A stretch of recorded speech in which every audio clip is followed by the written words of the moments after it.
On a rainy and chilly Sunday afternoon in Kentucky, Lexington plays host to Dallas Trinity. It's the USL Super League on Peacock. Alongside Jess Charman, I'm Michael Wattrain. Great to have you on board for this one here this afternoon. And when you look at the table, Dallas with a win would jump into the top spot all by themselves on the table. Meanwhile, Lexington starting to see Spokane, Tampa Bay, and Fort Lauderdale all pull away from them, desperately in need of 3 points for a team that has only won once at home this year. And the first time that these two teams met, there was 8 goals. Second time, it was a 2-0 lead for Lexington. They just couldn't hold on. Lexington always gets off to quick starts against Dallas Trinity. They've led in both their previous matches. The issue has been they haven't been able to put the game to bed. If you allow a side with the quality of Dallas Trinity's forward line to hang around, to stay within touching reach, they will punish you, and that's exactly what Pauline McDonald's side has been able to do. Today, the key for Lexington is to get that game put away early. Dallas scored 3 goals in the final 10 minutes of the most recent meeting, but you look at the statistics, you have two teams on opposite sides of the spectrum. Defense wins championships. I'm a former goalkeeper, so I am a little biased on that factor, but Lexington just hasn't been protecting their goalkeeper, Sarah Cox. She's faced more shots than anyone else in the league. Some of that because of the rotating pieces in the back line as well. They've lacked consistency. On the flip side for Dallas Trinity, they are a well-oiled machine, organized, and that's why they have 8 clean sheets already this year. It's a new look for Lexington. Sam Stockley in his 4th match since taking over as the interim head coach, trying to build on the momentum of a loss or a win and a draw. Sam Stockley is such an interesting character because he has been around this club since day one. He is so passionate about where he wants the club to grow, and you're already seeing growing moments despite the mixed bag of results. This side looks more compact, they look more organized, but now they need that ruthlessness that he's looking at to put games into the win column consistently. Dallas leads the league in goal scoring, but they added Tamara, and she is a player that can add more of an attacking dimension to this group. Pauline McDonald told us she's like nobody else on the team. She's able to stretch back lines with her speed. She gets into great areas on the ball, and she is getting better every single match with her decision-making in the final third and her range of service. Today, she also needs to offer more support in the back line because in her position, she has to work on both sides of the ball. Getting ready for kickoff here in Lexington. Will Dallas Trinity jump into first place and win back-to-back matches for the 3rd time this year? Or will Lexington get its 2nd home win of the season? We'll find out the answers to those questions and more. It's the starting 11s and the opening kickoff coming up here in a moment.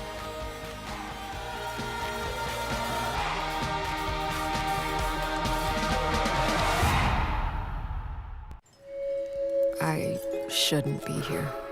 That's what the first 3 doctors said. That even if I made it to remission, I'd probably never climb again. But I did, because I wanted a different answer. And I found it at UK Healthcare. They took a drug nobody else had yet.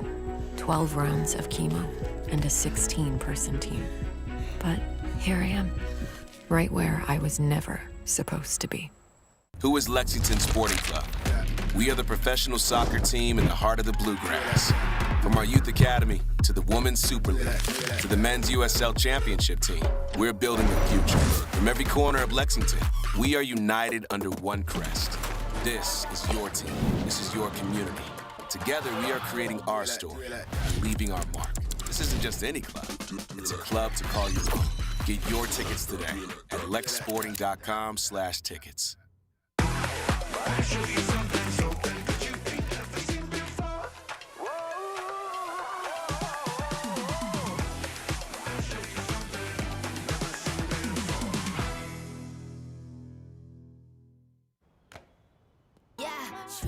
I said what I said. I'd rather be famous instead.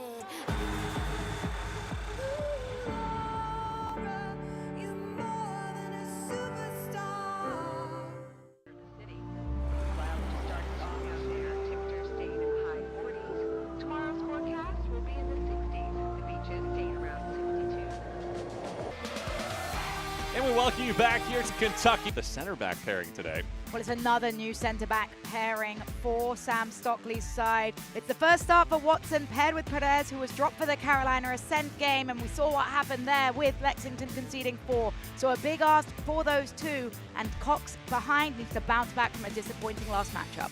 Conversely, for Dallas, this is the look for this group. This is their third match in an 8-day window, so some changes in this group. Absolutely, but the good thing for Pauline McDonald is her side is blessed with depth. And you look at that front five, as always for Dallas Trinity, electric. They have pace, they have skills, they have deliveries in there. It's a really tough matchup for Lexington's fresh back line. So we're ready to roll here in this matchup. It's Lexington and Dallas for the third time this season. Lexington in the green kits, and it is the beige kits for Dallas Trinity. And waiting for the official whistle, as you see Marie Durr. It's her second assignment as the center official here for this one. The whistle blows, and this Sunday matchup is underway here in Lexington, Kentucky. Lexington looking to win at home for just the second time. They're tied with DC Power for the fewest points at home all year long, while Dallas is looking to get into first place for the first time this year. Early cross whistles in, and it's headed away despite the fact that Sarah Cox was heading over in that direction. Early pressure here from this Dallas side. We've seen a couple of turnovers already from Lexington's back line, perhaps because of new personnel, not the same communication there. But Sarah Cox had a couple of issues with distribution against Carolina Ascent, and we just saw a miscued play. Need to see her get composed in this game, not panic, and find the right sorts of services out the back. It's a Lexington group that has given up 11 more goals than any other team in the league. And when you look at how these two sides square up, we talked about it at the outset, excellent defending and goal scoring from Dallas. Meanwhile, Lexington, the third fewest goals in the league, the most goals allowed so far this season. And if Lexington are to make a push into the postseason, they have to start winning matches right now, because the top really 6 are starting to pull away from the bottom 2. And I think Sam Stockley, in our conversation midweek, kind of alluded to the fact they're treating it as one game at a time, not so much thinking about that big picture of the playoff push, but just making sure that they're able to pick up points whenever they can. It's a building process. And even if it's not year one for playoffs, it's about how do you continue to get things right and build for the future.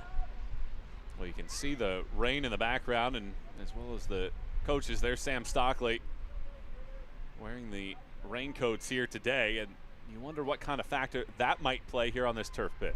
Oh, it will have all sorts of an effect, particularly for the goalkeepers today. As a former goalkeeper, these are not good conditions, but you have to make decisions. You might not take that extra touch, as we see Sarah Cox go first time there. Better safe than sorry in these moments. It's the same with catches. You're not going to hold everything clean. Make that decision to punch. Make that decision to parry, because you don't want to get caught in two minds on slick turf.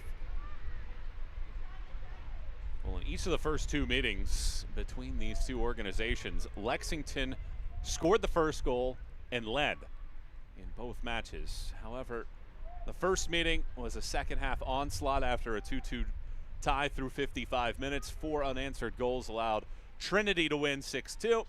And then it was 2-0 Lexington on this field until the 81st minute, and then 3 goals in 9 minutes, and Dallas walked away with the 3 points. That was on November 9th. And when it rains, it pours. And I think for Lexington, some of it's a self-fulfilling prophecy. When you have lost and conceded a lot of goals, when you find yourself in a winning position, you're always wondering, when is that goal going to go in? And I think that's where the mental state of this team is very important. Growing in confidence, growing in your mental resilience to be able to handle situations. Here's Madison White. First in the league in clean sheets this year, has racked up 8 of them. Davison skies this ball over the top. Lancaster chases. Trinity Watson there as well. This ball takes a bang after Cox ran it right into Lancaster, and that's one of those 2 changes at center back. Watson making her first career starts. And I think you saw a miscommunication and a misjudgment of the distance, and some of that because of the conditions. The ball isn't going to bounce in the same predictable way. You saw Cox come off her line and get caught a little bit in no man's land. That's where the communication needs to be better.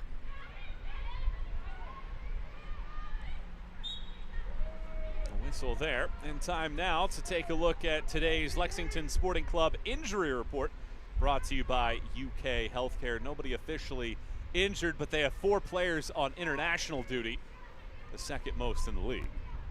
Talk about that international window. One player that stood out for me was Shin in the back line, who started against Caroline Resent, and her absence part of the reason you're seeing new faces into the back line for Lexington. But as Sam Stockley said, it's a blessing and a curse. You're disappointed to have players missing, but also what a testament to the league and to Lexington that they have those players that are getting an opportunity to shine for their countries. Shin with South Carolina, or South Korea rather.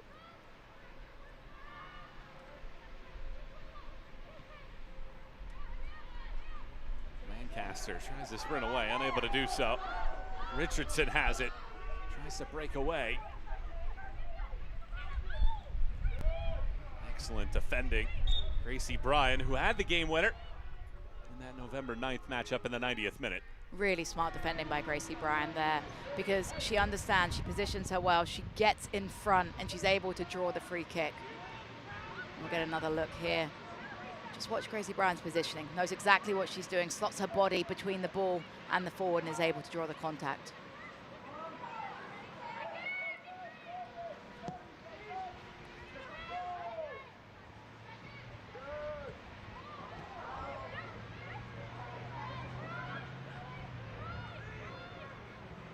Lexington, after being suffocated in its own end, lace this ball over the top. Madison White will get to it.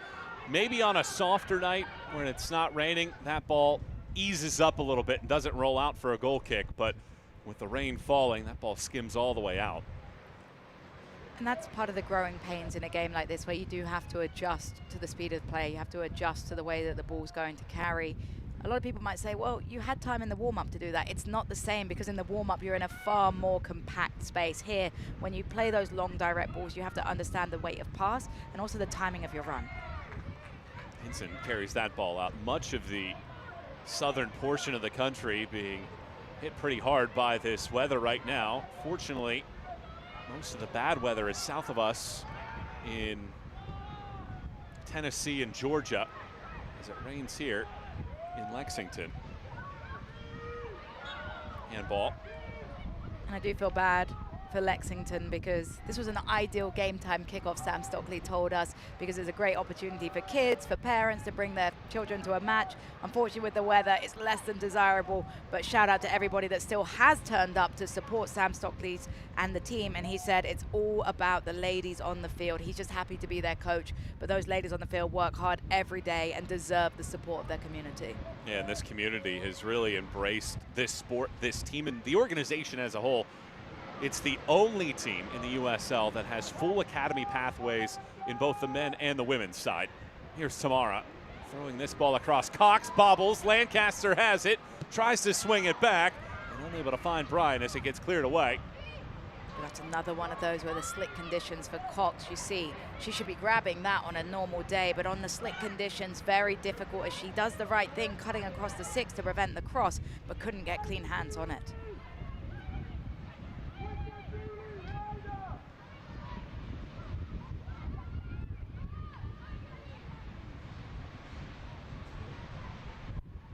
Cox leads the league with 48 saves this year, only 1 clean sheet.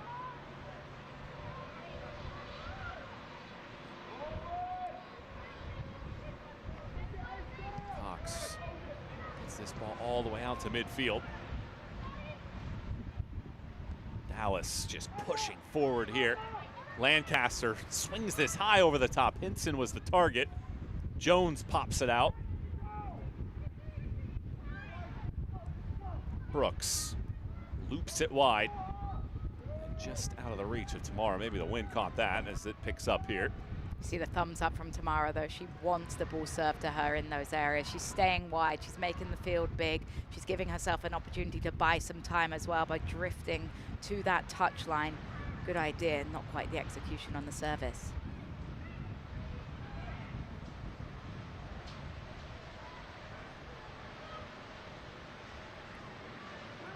Lexington haven't scored at home in the last 220 minutes. It's been since December 14th, the last time that they scored a goal on this field. being shut out in both of their spring matches so far. A draw to Brooklyn and 4-0 loss to Carolina. Lancaster, she's all over the field consistently. Thornton wants the ball. You need to get it too much pace on this. Cox comes out, sweeps it out. But that's far better from Sarah Cox as she's adjusted to her positioning, adjusted to where the ball's going to hold up, and made the decision, rightly so, to get there first time, not to try and wait for it and maybe be able to pick it up. Better safe than sorry in these moments. Cox, 30 years of age, played at Stanford, was there with Jane Campbell, the U.S. Women's National Team start. Danielson unable to win the race against Verness.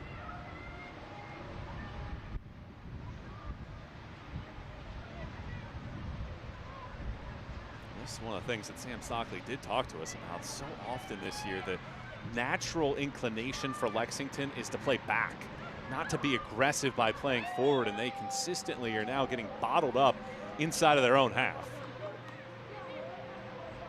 And it's about decision making of when to play back. Patience is a good thing in the sport, but you have to know when to go vertical, when to go quick, when to capitalize in transition. And that's Sam Stockley's mentality right now. He wants his players on the field to make the correct decisions. They've got good ideas, but it's about the timing of those decisions. 10 minutes gone by in this third meeting between Lexington and Dallas. Michael Watrang, Jess Jarman, and our crew with you here in Lexington, Kentucky on a rainy day to cap this week of USL Super League activity. Dallas coming off of a 1-0 victory against DC Power at the Cotton Bowl.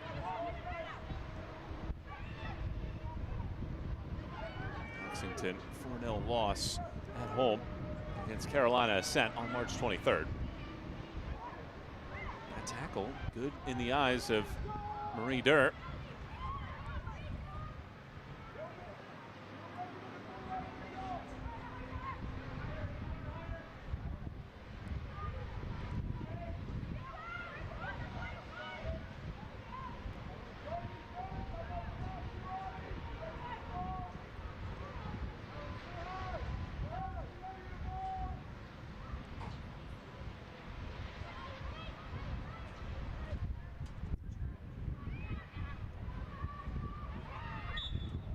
And there's a foul. Cheers to local beer. West 6 Brewing is proud to be the official craft beer of Lexington Sporting Club. Find their locally crafted beers all around the state of Kentucky. From the flagship West 6th IPA to Sixer Light Lager, there's something for everyone. Head to west6.com to visit one of their dynamic tap rooms and learn more about Stadium Ale, the official craft beer of Lexington SC. Lexington's did a really good job there of forcing the turnover, executing the pressure. It was a Dallas Trinity throw, but because of the way that Lexington set up aggressively and positively in their defending of the throw-in, now they have an opportunity in the attacking half of the pitch from a throw themselves through Jones. It's a good pivot here from Verness. Georgia Bulldog tries to set the stage here as she dances to her left.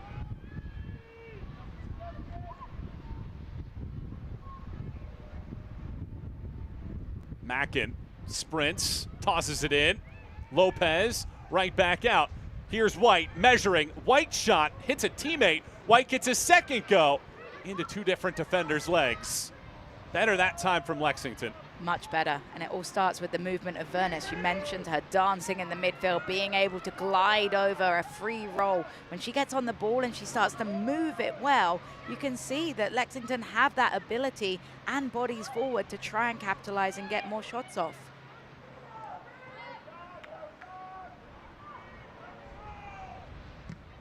More pressure. Cox just able to get that one away. Muscles it out, but Lancaster jumps on it after Hinson had it. Lancaster crosses this one over. Thornton was salivating. Brooks brings it in. Loops it wide. Tamara chases. You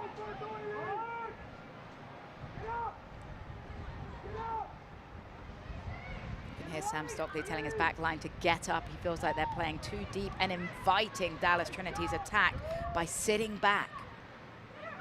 Davison funnels this through. She'll get a second chance as it skips away from her. Richardson grabs it.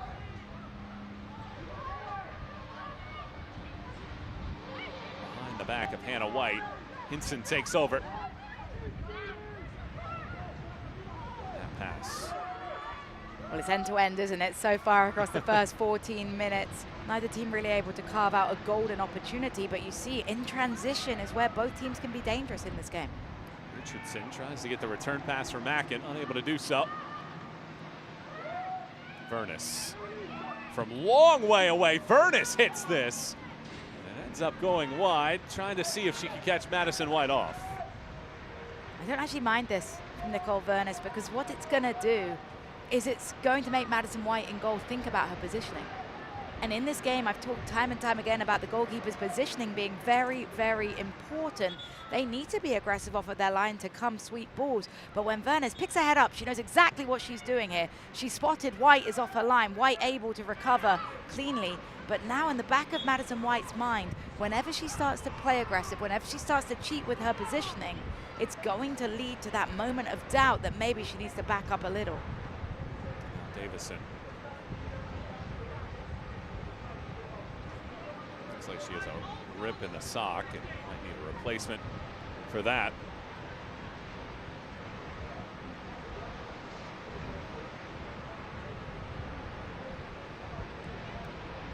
She definitely got caught. There's no denying that. Just looks like she would have got the studs in the ankle. That's extremely painful. You can see her tiny shin guards there. They've evolved since I played into smaller and smaller shin guards that don't do very much for anything other than that tiny little part of your shin. She's probably trying to walk off that dead leg, dead ankle right now, but it will set up a free kick. Saying the shin pads aren't as bulky as they used to be. No, do you remember the ones that had the ankle bits? Yes, absolutely. That's the only ones that actually protect you. I had a lot of teammates when I was playing at Reading that would literally buy the children's-sized ones. It's more about the look and the speed that you can play with than the protection.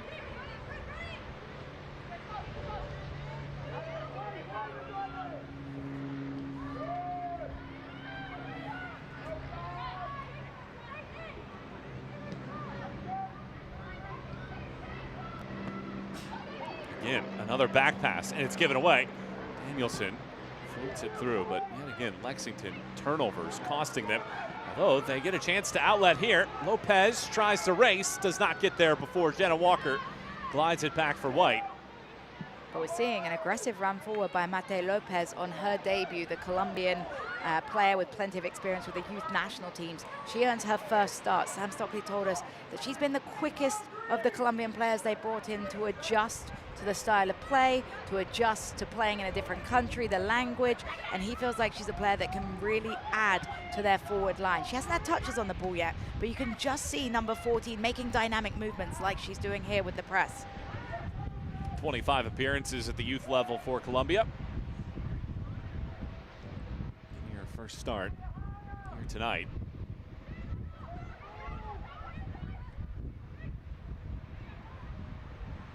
Tries to curl that around. Instead, Richardson and Lexington once more get a chance to try to build. They've only scored 4 times in the opening 36 minutes of matches this year. Granted, 2 of those 4 came against Dallas. Hinson chases, crosses this in. It ricochets off of Watson and rolls right to Cox. LSC fans, visit lexsporting.com to get your latest Lexington SC news, merchandise, and discounted ticket offers. That's lexsporting.com.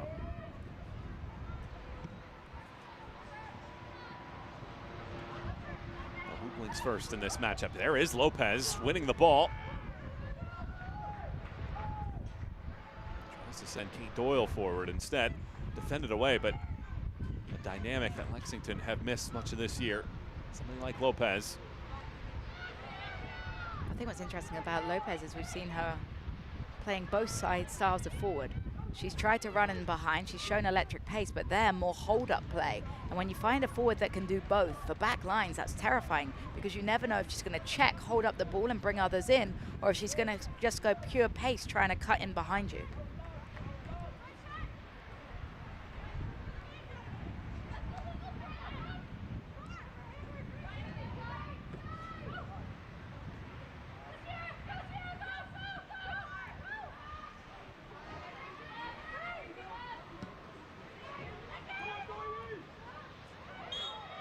Lopez called for the foul here. What looked to be maybe a promising charge.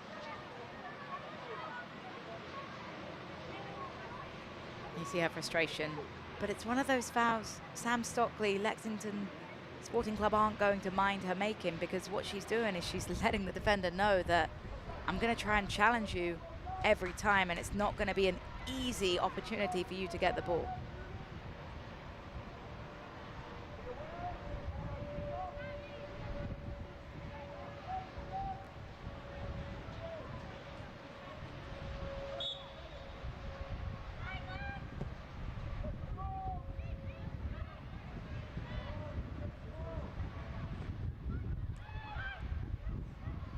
Brooks takes that ball away after Hannah White rammed into her.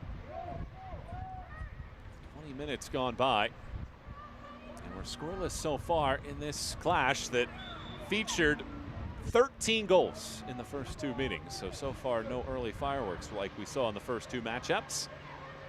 I do think the conditions are playing into that a little bit, that we're seeing less connectivity in the final third, some overhit passes, some dodgy touches that are caused by the conditions, but also probably both sides being well aware of where the other teams hurt them.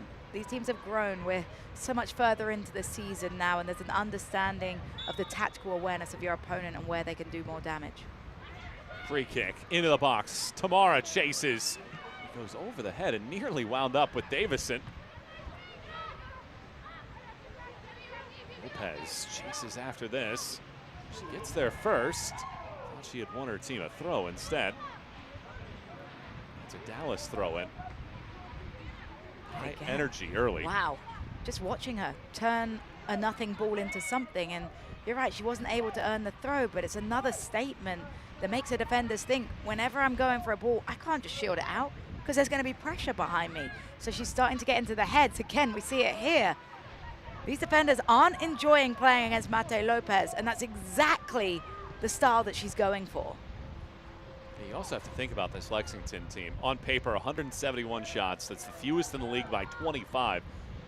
As a team, you just have that human aspect to you that you look at the stats and you say, we might not have to deal with a lot defensively, but with what Lopez is doing, that's having to change the entire mindset of this back line for Dallas. Which is another part of what's so interesting about the way the league is set up with the mid-season break. You might have seen these teams, but they change so quickly that you're facing different threats every time. Tamara comes back to help out defensively. She's another example of that. 21-year-old Brazilian. Pauline McDonough will be delighted to see Tamara recovering in that manner. She was very open about the fact that the part of Tamara's game she probably needs to develop more of is understanding the defensive role. It's not all about going forward, attacking, having the fun. You've got to do the dirty work as well. That was a great recovery sprint back to defend.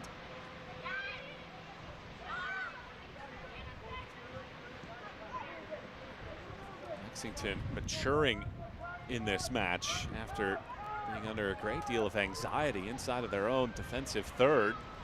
For much of the first 10-12 minutes, they've evolved. Tamara races away from two defenders and draws the foul. So did the work defensively, and this time in the attack, sees Trinity Watson commit the infraction. I think Watson just a little impatient there. It's difficult, as we'll get a look here. When you see Tamara winding through traffic, you want to go to ground, but in these conditions, if you're going to go for a slide tackle, you have to time it perfectly. And if you get it wrong, it's going to be a foul. And the unfortunate news right now for Dallas Trinity is Tamara seems to have stayed down after that contact, maybe turned her knee, her ankle a little bit as she went to ground.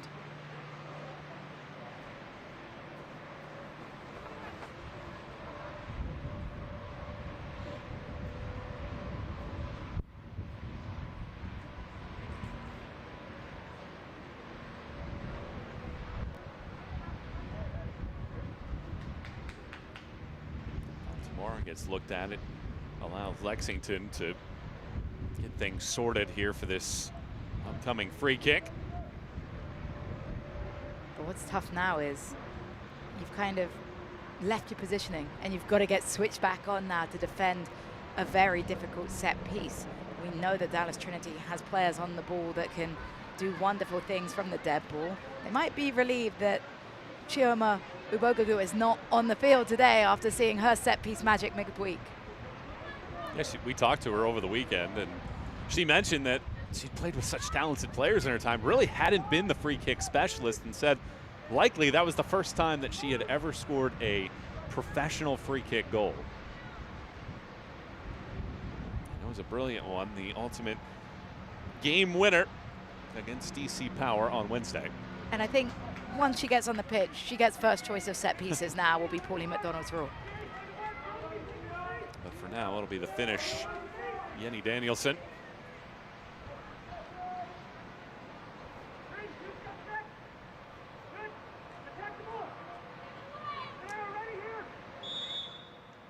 Danielson's right foot will do the work. Reams this ball in, nearly a redirect. It squirts past Cox. The flag is up for offside. Nearly a catastrophe, but those are difficult to deal with as a goalkeeper. I absolutely love this service from Danielson because she lures Lexington's back line into thinking that they were going to the back post and then plays it inside. Get another look here. It's difficult to tell from our angle about the offside. It's because of that deliberate challenge by Bryan. Even if she doesn't touch it, she affects the play by going in for the contact. So it's pulled back as offside. But Danielson with a really interesting service. Sarah Cox with a shaky moment. Here we go again. Danielson crosses. I think those are, I never played the position, you'd be able to tell me better, but I think those are the least favorite balls that goalkeepers have to deal with, because that ball could end up in a variety of places, and then you have to react at the last second if it doesn't touch anybody. And I would call it an aisle of uncertainty. That part of the pitch, that 6-yard box where you don't know if it's going to get another touch, if your defender's going to get a touch on it. It's just so unpredictable. Allie Thornton tries to cross this ball in, and she didn't have the angle. Hinson hustles over, gets the second phase. Lancaster choices. Overlapping late run from Bryan. It's nullified by a clearance and then rolls out for a Lexington throw. Fans, visit lexsporting.com to shop at the Lexington SC Team Store, your one-stop destination for all the latest LSC gear and official merchandise, from kits to scarves and hats. We've got everything you need to show off your club pride. That's lexsporting.com. But I think if you're Dallas Trinity, you can take a lot from that set piece. And if I'm Dallas right now, I'm taking shots, I'm delivering balls in, I'm noticing perhaps that there is some chemistry issues in the back line, and Sarah Cox is struggling with the conditions. I'm drilling balls into that area to make her make decisions, because we've seen 2 balls go in right now that, yes, they've been difficult with the wet turf. Yes, they've been difficult with the unpredictable runners in front. But you'd expect a goalkeeper of her caliber, of what we've seen, some of the saves that she's pulled out this season, to be able to hold on to those.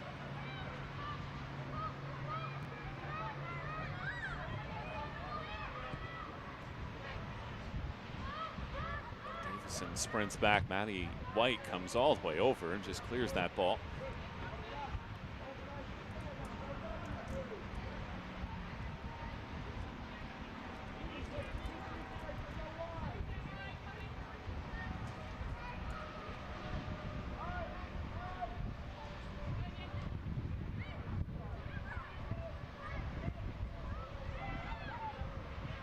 With the pressure of Lopez.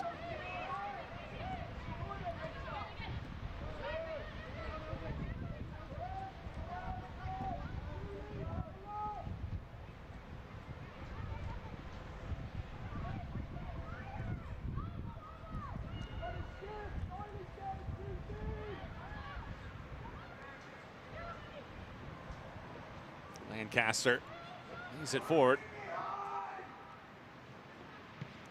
The target. Furness punches out. Furness has been very important for Lexington in this game. She's looked really good at connecting when they go forward, but also defensively disciplined. We've had a lot of good opportunities for Furness to get involved, and here she is again. Richardson unable to make the turn as it rolls all the way back now.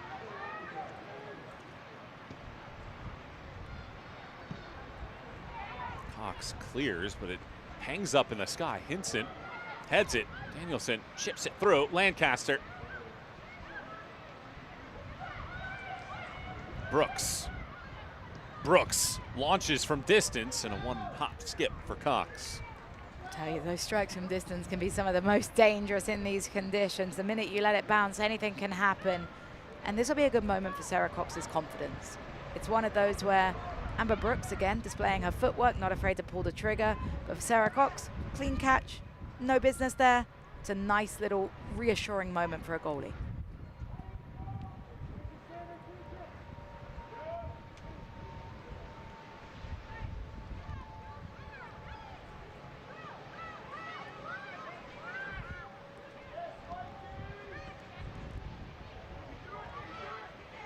Danielson able to work around White. And at the half-hour mark of this match, we're still scoreless between Lexington and Dallas. Dallas looking to jump into first place for the first time this season. And here's another look at that foul on Danielson. And White just turning into trouble. Danielson, two-handed push. She had a little chuckle as she walked away. She's very experienced, as we've mentioned, with the Finnish national team. 40 caps, 7 goals.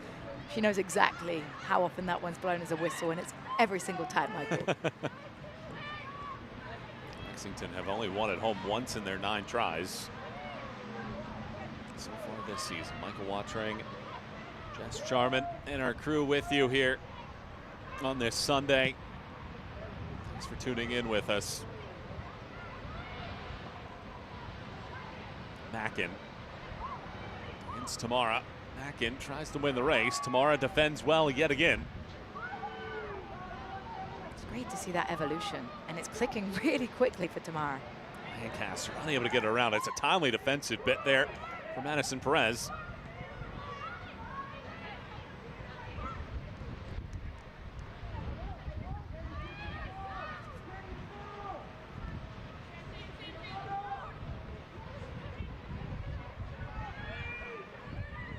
Richardson. Moyer slides it away from Brooks, asks for the foul, does not get it. It's well brought in by White. White asks for the handball, and instead, she gets called for the foul. It's really hard to tell from that angle any sort of contact or handball there. We'll see if we can figure out the call in this moment. Moyer puts in the delivery, a good service in. As we see it there, yeah, correct call in the end from the referee. When you see it close up, White's hand out. Handball correctly given. Get the latest Lexington SC news right at your fingertips by downloading the official mobile app powered by Fan 360. Get access to exclusive content while shopping for season tickets and LSC gear, all in the Lexington SC fan app.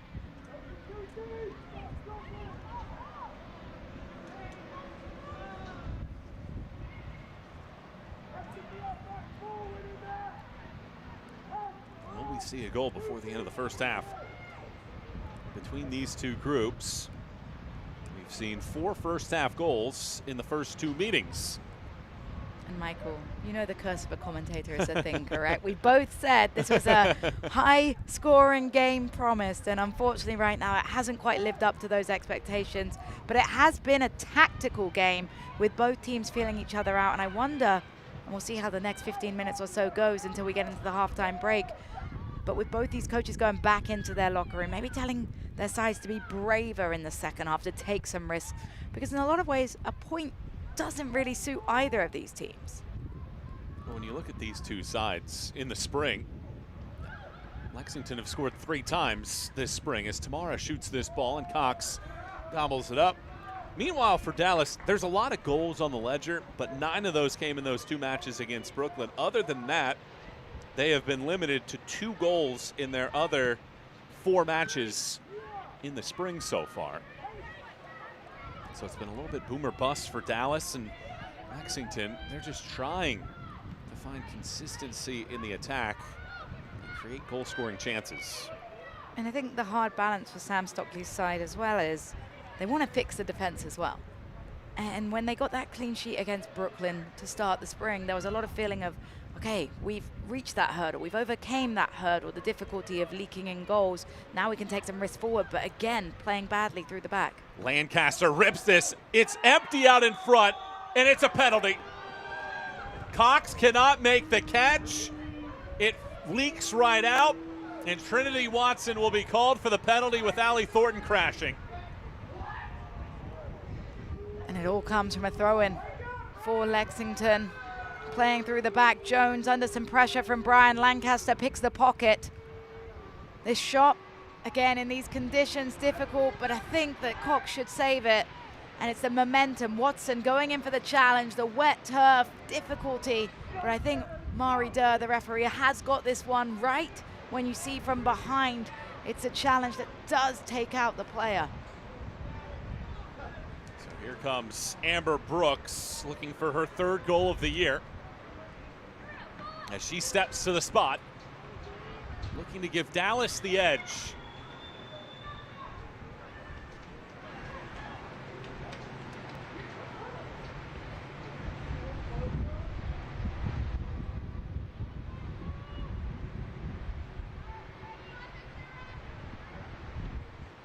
A veteran from Indiana, Amber Brooks, steps up, punches this ball to the right, and she hits the net. Amber Brooks scores for the third time on the year, and Dallas have the opening goal on the road, leading 1-0.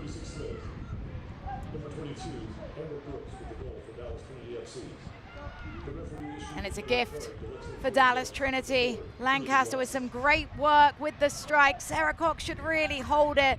We see here, I don't think Watson really means what she's doing, but her momentum takes her through, and in the end, Brooks, cool, calm, composed, used all that experience to send the goalkeeper the wrong way. But the hardest part for Lexington right now is this was their own undoing. Yet again, a misplay out the back, a slightly reckless challenge that's forced after a goalkeeper miscue from the catch. And then from 12 yards out, when Dallas Trinity have a player with Amber Brooks' experience, it's almost always going to be 1-0. Well, what do they say about good teams? They make you pay for your mistakes. You have a throw, you give it away, you get a penalty out of it, and you score. And that's exactly what Dallas does, is they look to jump into the top spot on the table. And this unfamiliar in this game. We mentioned it in the open. Lexington led both the previous two affairs, and Dallas was able to claw their way back. Perhaps Lexington can have their backs up against the wall and really start to find a little bit of fight to claw back into this game. Will Lexington respond after conceding? Here's a long distance go. White knocks that straight down. More comfortable on that end of the field. And I think that's it. White just looks like a goalkeeper full of confidence. And I've been in Sarah Cox's shoes when your team isn't defending well, when you're having to save shots time and time again. It puts a lot of pressure on your shoulders. You know that you really have to stand on your head every single game to get anything out of it. On the flip side for White, she has been brilliant in goal, but so has her back line at limiting those opportunities. So she's playing with more confidence and belief in her ability.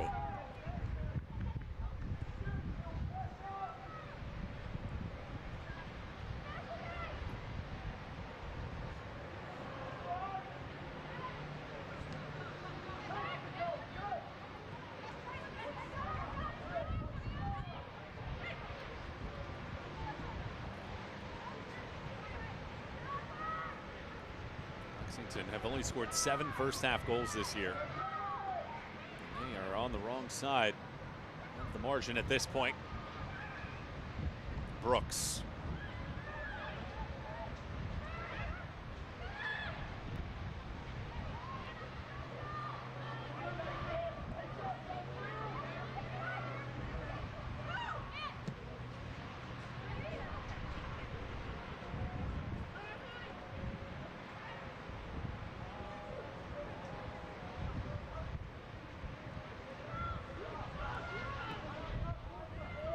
Just saw that hit and hope ball forward. Lopez initially makes the sprint and realizes she's never going to be able to get there. And for what we've seen from Mate Lopez so far, and it's been a small sample size, but she needs the ball played to her feet and opportunities to turn or it's got to be a sort of delivery that she has some sort of opportunity to get onto. She's going to work hard. She's going to sprint, but you've got to give her a ball to work with. White takes over, and she draws the foul. This is a giveaway from Dallas, and it's a booking as well. Amber Brooks, a goal, and now a yellow. Oh, yellow cards brought to you by Hicks and Funson. That's a big call to give Brooks a yellow card. Knowing how Amber Brooks plays, a physical enforcer, not afraid to get stuck in these conditions, that's going to be in the back of her mind. If I'm Lexington moving forward, a lot of soccer still to be played. I'm taking the ball and running at Brooks and making her make a decision. You've got to get me or let me past.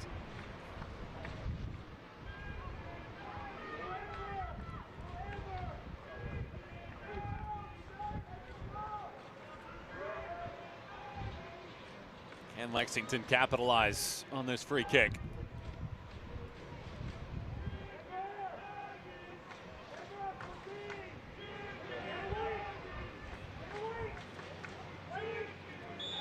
Madison Perez prepares. Perez pokes this ball in on the skip. How about the save of White? No spillage from her. And that's the biggest key to this save, no rebound. Lexington does a very good job here of anticipating and charging in on the strike. There's two Lex jerseys in and around White if she does spill it, but it's a clean catch from a decent set piece from Madison Perez.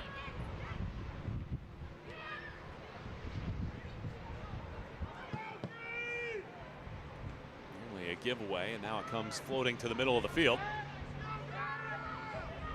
Lexington resets. Select is the official match ball supplier of the USL Super League and many elite leagues throughout Europe. Visit us.select-sport.com for the latest Select products, specials, and more. Select, the player's choice.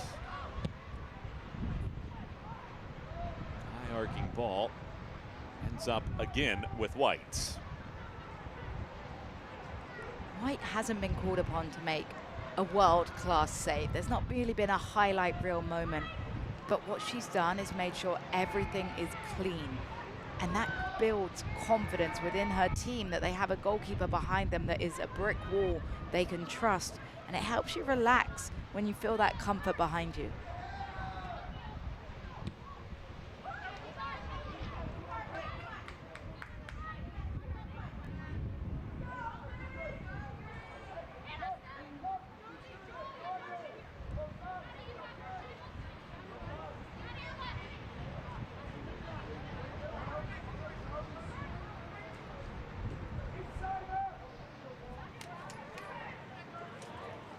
Just couldn't quite slow it down, but she was offside. Can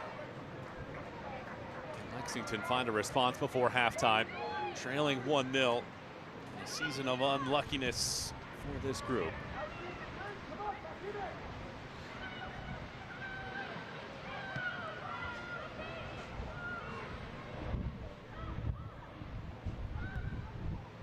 Dorsey wins the foot race against Doyle, who's been quiet in the first half. Saw Dorsey after that shout a little bit more to her forward-thinking players. I think she's frustrated that Tamara hadn't dropped back to offer support there. Felt like there were too big of gaps between the midfield and the defensive line. And for Dallas Trinity, seeing out this result into the half is really important. They don't want to concede and give Lexington some momentum going into the break.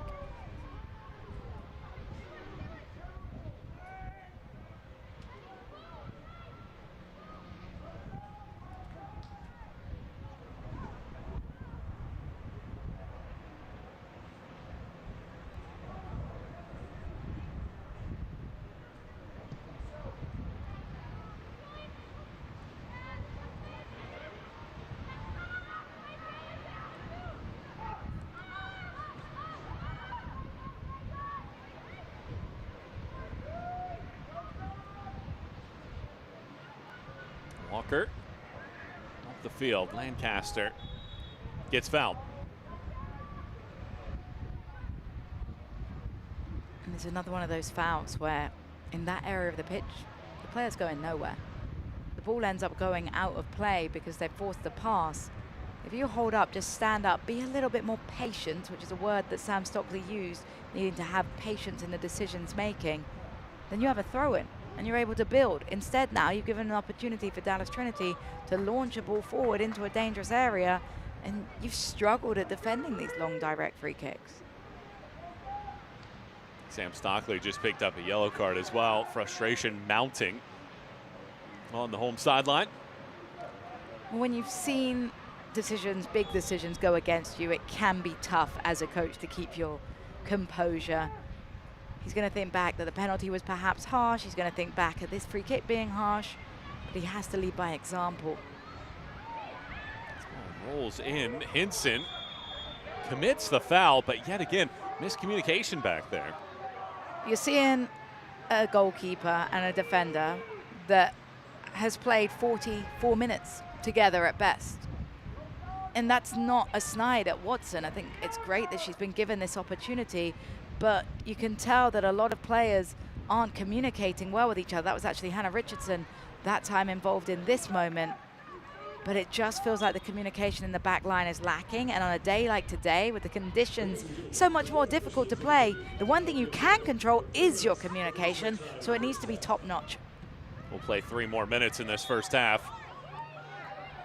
Dallas called for a foul. Frustration's mounting, and there's Amber Brooks playing on a yellow. She's got to be careful, not only with the tackles that's going in, but the descent as well. We've seen our referee, Mari Durr, set the tone. She's definitely calling fouls consistently, perhaps in these conditions, thinking that it's to protect the players, make sure the dangerous fouls aren't coming in. But as a player, you have to have that soccer IQ to adjust and not take the risk of costing your team with a couple of reckless fouls that can lead to your playing a downer player. Appeals for a foul there against Davison. Unheard.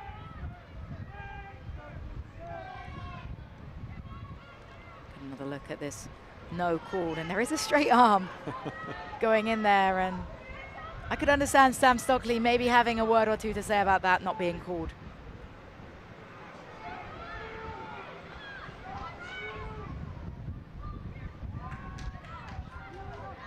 Here's a giveaway. Lexington take advantage.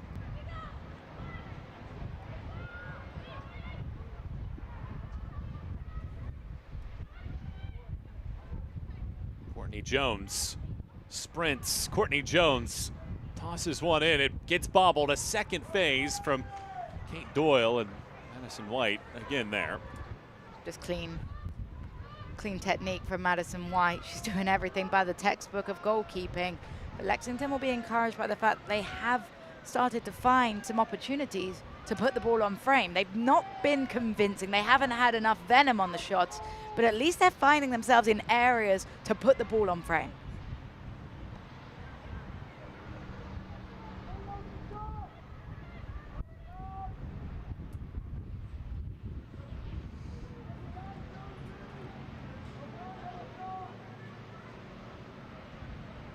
Dallas will likely have the final say here in the first half. The league's best goal-scoring team. They've scored 4 times in first half stoppage time moments. They lead thanks to Amber Brooks' penalty kick in the 36th minute. Thornton was offside.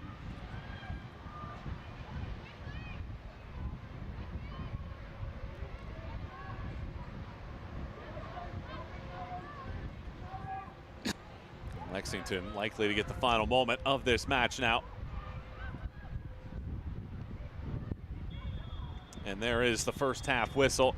And it's Dallas with the edge at halftime for the first time in this series against Lexington at 1-0. And if you're Lexington, frustration continues to mount. If you're Dallas, pretty clinical performance in the first half.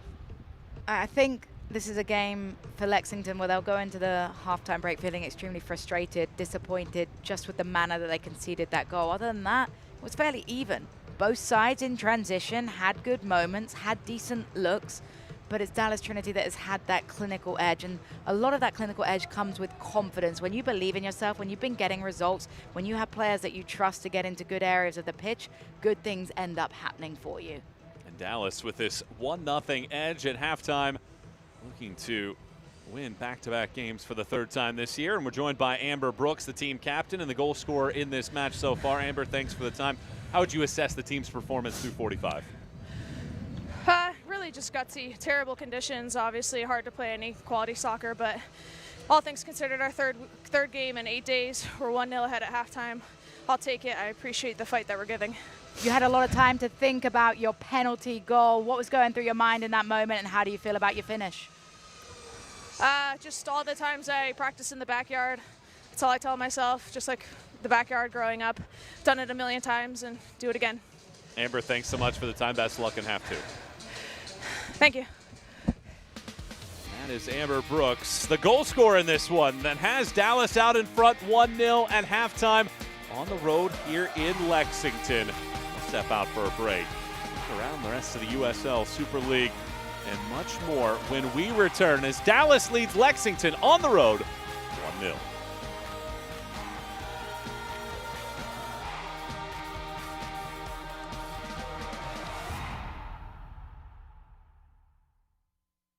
Success doesn't come easy.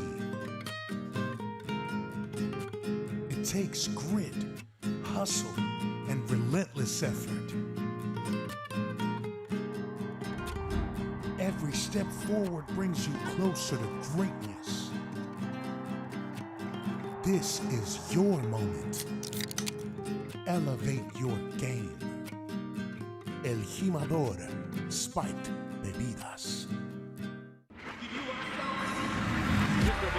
Forward defending. Ramirez is in behind the keeper and scores!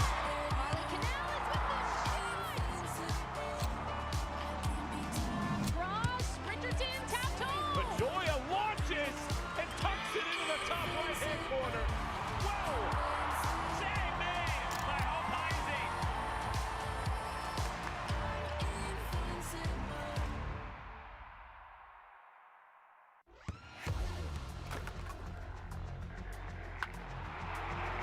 We all have goals.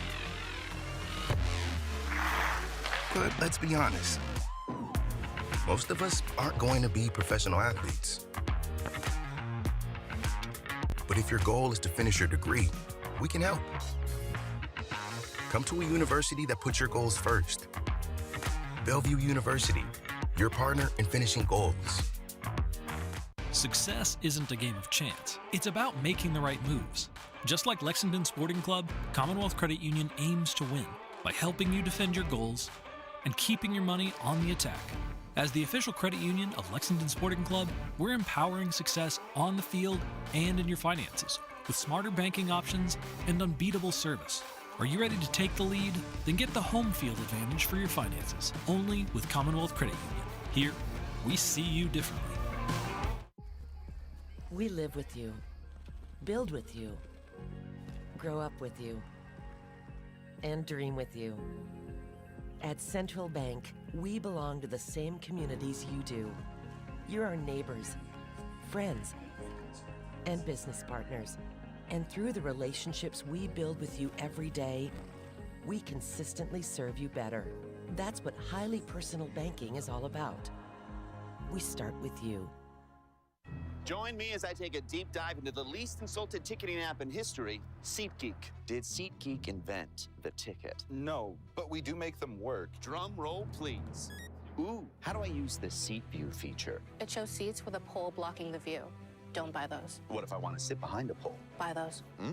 Join me as I bore you to death with a series of interviews about a ticketing app that just does what it's supposed to do.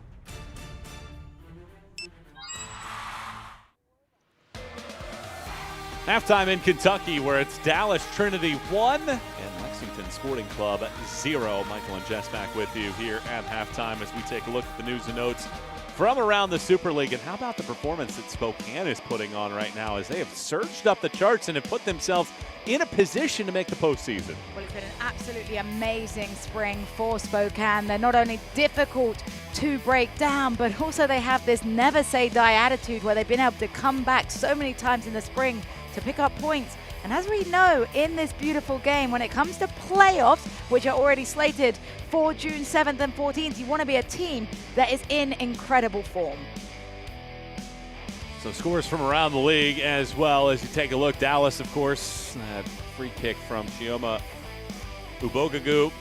1-0 the victory in that one. Spokane wins against Brooklyn as their slide now 8 consecutive without a win. And then Tampa Bay yesterday in the Florida Derby, 2-0 victors. Well, finally, someone able to differentiate between the two, and Tampa Bay Sun with the Sunshine State bragging rights. Every Wednesday, listen to the USL Super League Game Week, a deep dive into all things Super League with host Marion Crowder and Anna Whitty. Follow along all season on the Sirius XM app.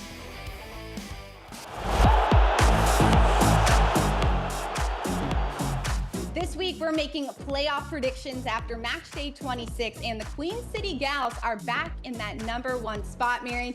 We also had a really fun conversation this week. Well, no doubt that we're going to make people mad with our playoff predictions, but the conversation is something you don't want to miss. We talked to head coach Philip Poole of the Carolina Ascent about the landscape of women's soccer and the future of the Super League. It's halftime on a rainy Sunday in Lexington. 1-0 Dallas out in front. When we come back, we'll see how we got here with the halftime highlights and stats.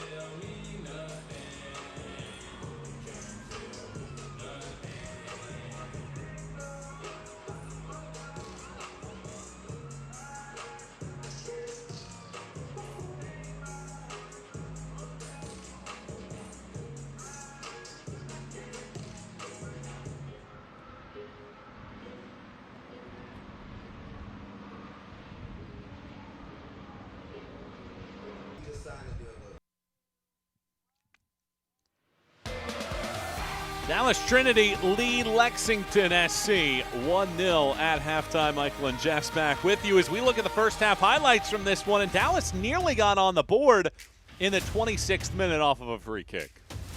Well, Dallas started things dangerously. I love this service coming in into a dangerous area. In the end, the offside flag is raised far side, but look at this service from Danielson. Puts it into such an uncertain area for the goalkeeper and defender to handle. And I think if you can serve in peaches like that, it might not just be the lone goal that Dallas Trinity lead by when it comes to the second half. And about 10 minutes after that, it was a giveaway off of a throw-in. Lancaster takes a shot and Watson commits the penalty. And it's such an awkward one. I see the frustration out of Watson because she loses complete momentum and control over her body, but she does commit the foul. And as Amber Brooks said, she's done this a million times in her garden, at home, and she looked cool as calm as can be. Third goal of the season is our lone goal so far in this matchup. About Lexington, they're out shooting Dallas in this game despite less possession, but a lot of those shots coming from outside of the 18. Yeah, they haven't been high-level XG chances for Lexington. They've got to get the ball into more dangerous areas. On the flip side, Dallas Trinity, 4 shots, 4 on target. Pauline McDonald will be happy about that. Will Lexington rebound in the second half and make a comeback and flip the script from the first 2 meetings against Dallas? We'll find out when we come back. Second half kick comes your way in a moment.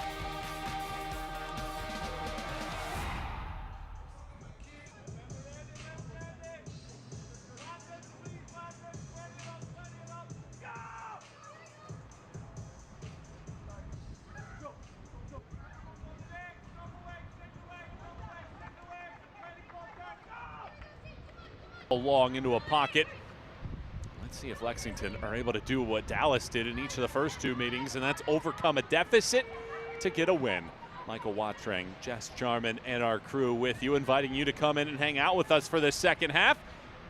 As Lexington, just 1 home win this year against the Dallas side, looking for its 10th win of the season. And Lopez is called for the foul. I didn't see too much of a foul there, honestly. I thought Lopez was just being tenacious. But again, it's another moment where Dallas Trinity caught under some pressure. Lopez has been a real nuisance for this back line. I've really liked what she's brought together in her first Super League minutes. To hold this one clean, no rebound, that'll do a world of good for Sarah Cox. Here's a look at Madison Parsons. 23 years of age. Grew up in California, went to school at Chico State.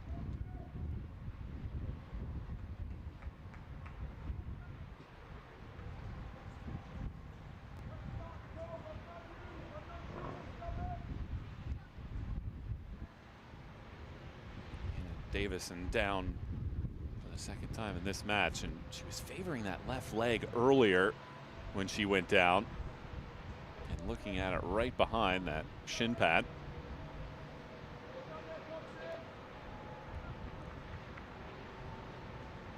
Can you call it a shin pad if it's not much of a pad? I like that you're using shin pad. I feel like I'm back home for a bit. I adjusted to you for shin guard. Shin guard. Shin pad. Shin pad? Yeah, shin pad. Okay, all right. Shinnies. Shinnies. I think those are shinnies because they're very little.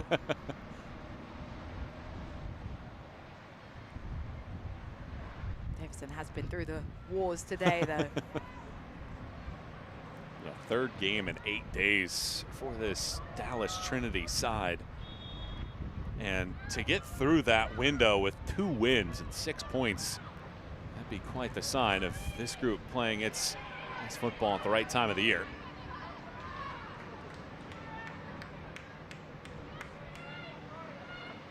Be sure to visit lexsporting.com to get your latest Lexington SC merchandise and discounted ticket offers. That's lexsporting.com.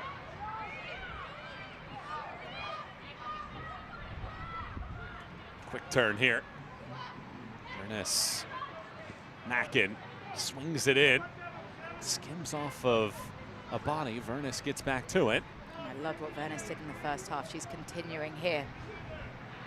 Goes behind the back, was trying to win probably a corner. Instead, Lopez pops this ball off of her foot and out. Amber Brooks could be in some trouble here.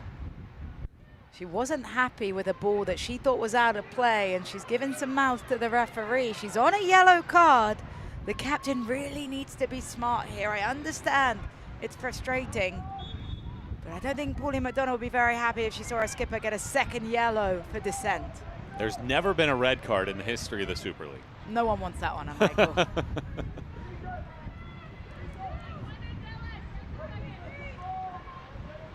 You think officials are mindful of that too?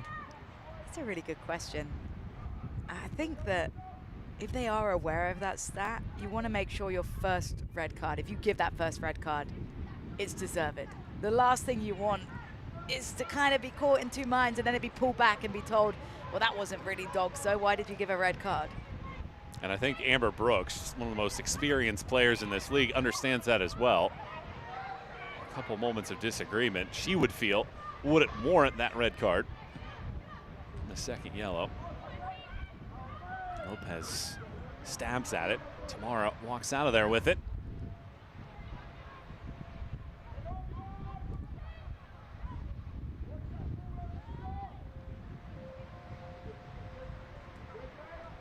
The good news if you're Lexington, 16 of the 23 goals that you've scored this year have come in the second half.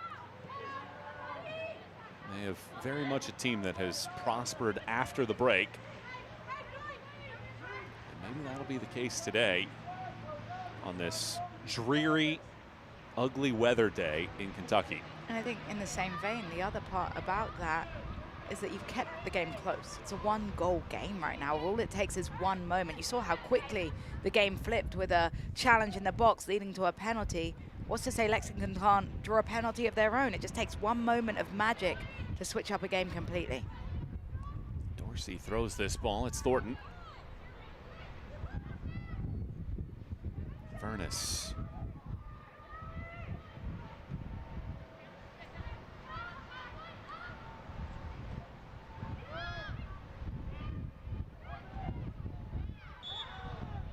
Danielson called for the foul. We had a chance to speak with Sam Stockley this week about this Dallas side, and he said that they have this clear identity about their group. They have the two strikers up top that you have to deal with. And he felt like against Carolina when they lost 4-0, they let themselves down and understood that Dallas would try to isolate in 1v1 situations and score goals. He wants this team to rebound and have a chance to right a few of those wrongs from the Carolina Ascent match here in this one. And I think more importantly than anything the rest of the way is to ensure that this stays at 1-0 as long as they can and not allow that second or third goal to fall in, which it has so often against this team. Well, that was the biggest issue against Carolina. It said that game was over almost before it began because the first 2 goals happened in such quick succession that all the wind was knocked out their sails. The fact that they've stayed competitive in this game is a huge win already. Tamara had to wait on that ball. Perez comes over and tackles it out. It's a really good read by Perez to come across from that centre-back position to realize that she needed to cover. Tamara just gives it right back.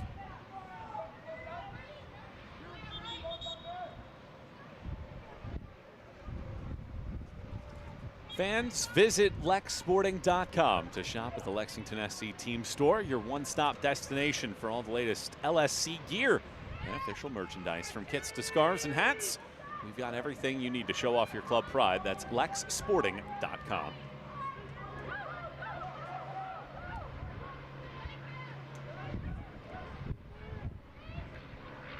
Dallas does this as well as any team in the league. They pick their moments to press. They force giveaways and they capitalize, much like they did in the first half goal. Yeah, they really do have a strong identity under Pauline McDonald. She's done really well at leading this squad and getting everyone on the same page. And again, I go back to what impresses me most about this Dallas Trinity side is they had to replace Sam Mesa, who was such a huge part of their identity. And they've been able to do that, and not only do that, but bring in new bodies, and they've come in seamlessly. I mean, Pauline McDonald told us it feels like Cameron Lancaster has been on this team forever, and when you're able to have a clear identity, it's far easier for new players to come into your squad and adjust to your style of play because they know what's expected of you. It's a Dallas corner after another poor pass. Lancaster stands to the left, but Danielson chips this ball in and it doesn't even hit the net. Maybe the wind caught that. First corner of the game for either side in this one ends without any type of drama.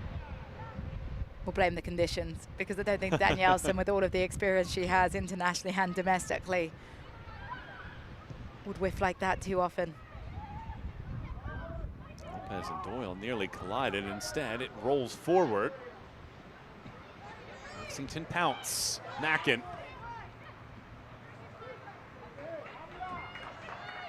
There's that language barrier too. Sam Stockley told us he doesn't speak too much Spanish and he's having to rely on some help from members of staff that do speak Spanish. So you mentioned that near collision between Lopez and White. We talk about the language of the beautiful game, but sometimes you need to be able to communicate as well. Mackin tosses this in. It's Lopez. Lopez swings it around. Doesn't get much on that. One hops White. And White just holding the ball at her feet. Lexington haven't realized, and they're just allowing White to spend as long as she wants on the ball here. Now Lopez forces her to pick it up.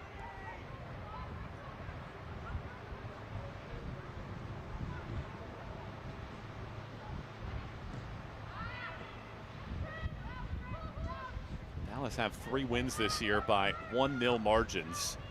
They're very good at getting a goal and then defending that lead.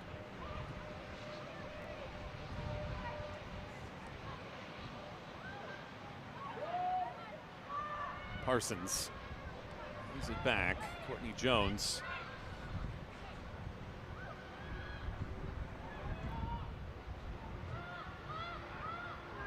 White tries to dance around Walker, unable to do so. Hinson.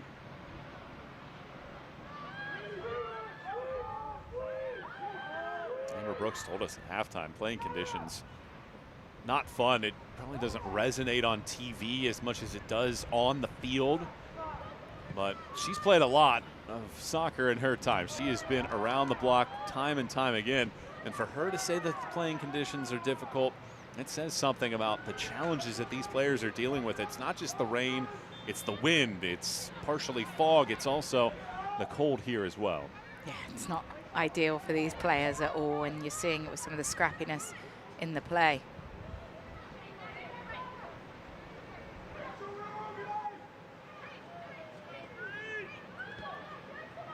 Getting pushed back Mara was the last to touch. I think ultimately in the end, if you're looking at Lexington's season as a whole, and you're thinking about this group, you can look at the first 2 matches against Dallas this year where they led in both of those. They've led in 8 matches this season out of the 19 that they've played. They only have 4 wins, and conceding points from winning positions, those are the areas as a team that when you look back at the end of the year, you're thinking of 4, 6, 8 points that you left on the table by not being able to see games out. No, absolutely. It's about putting games to bed. And I talked about needing those cushions. And you mentioned Dallas. They feel comfortable in a 1-0. But unfortunately for Lexington, anytime they've led a game, it's always felt like there would be an opportunity for the opponent to claw them back because they haven't been clinical in the finishes as a foul is called. Lexington need to take advantage of these. Walker went right into the backside of Hannah White. White played collegiately at USC and then flipped over to Georgia. Another look at this contact coming in from Walker. You can see White positions herself well, and then Walker just turns her back and uses that elbow in. An uncomfortable fall for White. Correct call to lead to the set piece.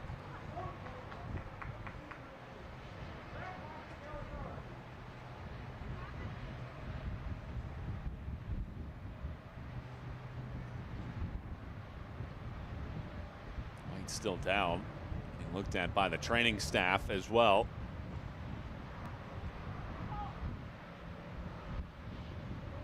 Certainly hope that she's okay. Grew up in Atlanta, was able to finish her college career back in Athens, Georgia.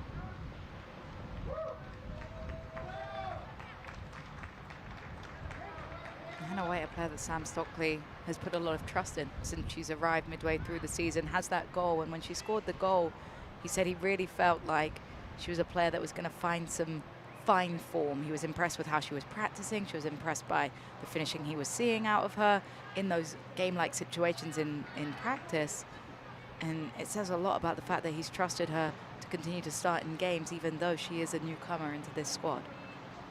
60th minute of play, Dallas leading Lexington 1-0. Amber Brooks finishing a penalty kick in the 36th minute is the difference. Michael Watrang, Jess Charman, and our crew with you here in Lexington, Kentucky on a chilly, rainy day. Lexington looking for its 2nd home win of the year, while Dallas is looking to jump into 1st place and be the first team to 10 wins in the Super League. Perez and Vernus. Who will it be? What options will be for Lexington? Vernus punches this ball in. It's a late arriving run from Parsons, but it's over her head, and White saw it quickly. Quick off her line, Madison White to come smother this one. Just felt like the two weren't on quite the same page there. You mentioned a good opportunity running in from Maddie Parsons, but she couldn't time that run to arrive ahead of Madison White in goal. This is a game where Lexington has more shots than Dallas, 7-4. Dallas have only outshot half of their opponents in the spring season so far. But in the end, the number that matters is the goal line, and that's where Amber Brooks scored her 3rd of the season. With a half hour to go, Lexington to be able to get one back.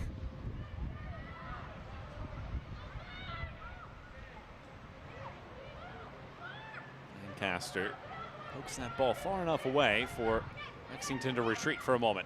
Mackin. Dorsey comes over and glides it out.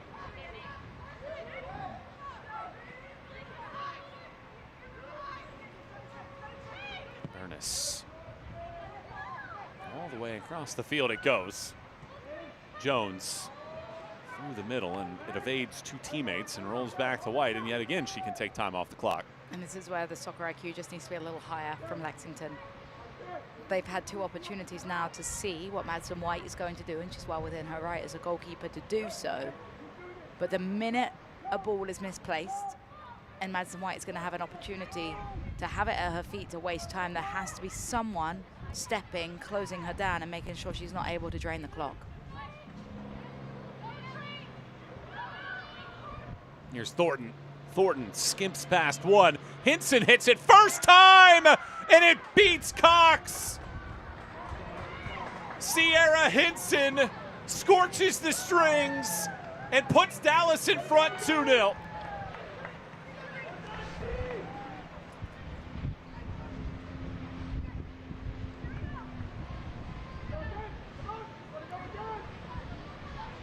Well, there's the cushion, and it's Route 1 football. A long kick forward, flicked on further, a misplay out of the bat by Watson. Thornton with some magic, and Hinson hits it first time, takes that awkward bounce in front of Sarah Cox that bounces over the hands of the goalkeeper in these tough conditions. It's a good strike from Hinson. You've just got to put it on frame. She put it on a frame with enough power, and that cushion for Dallas Trinity feels like it's that much bigger of a mountain now for Lexington to climb. Hinson scored the first goal in a multi-goal comeback win, 3-2 on November 9th on this field. And she has scored her second goal of the season. And yet again, it comes against Lexington, and this swells the margin to 2. And it feels like for Lexington, might be too much to overcome on the home field for the lowest goal-scoring team in the league this year.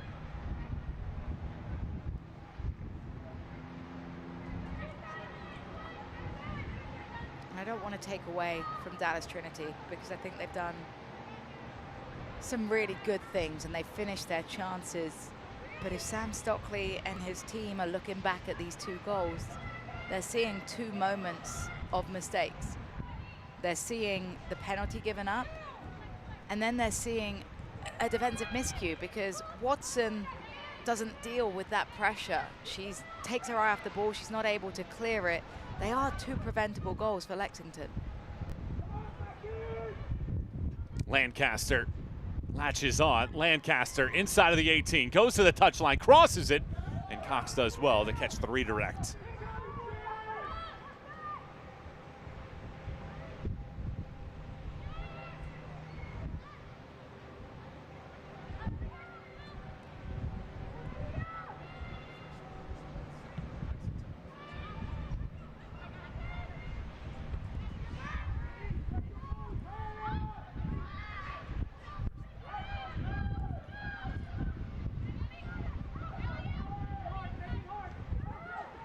Five minutes to go.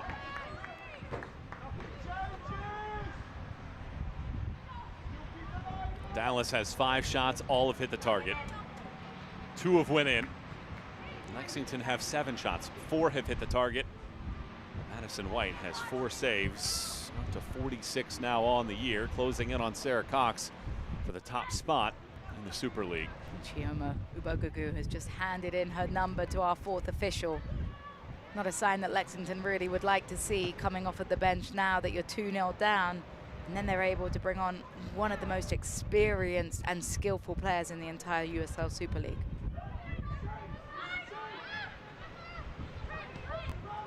This ball over the top. Tamara Shields. It goes past and out for a goal kick. And we'll get that change. It is going to be Danielson that is coming out. And Chioma Ubogugu is coming in. We had a great conversation with her over the week, talking about the growth of this league and wanting to play for Dallas is more of a personal decision to get closer to home.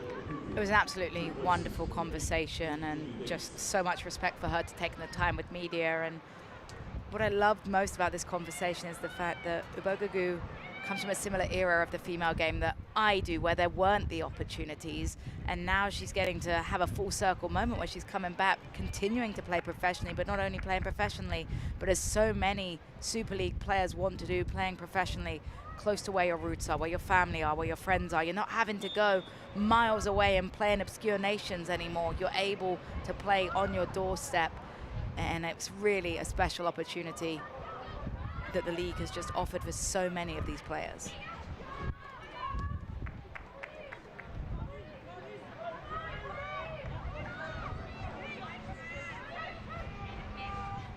Two more changes for Dallas being prepared. Natalie Wagner, the 17-year-old, joined by Deborah Abiodun.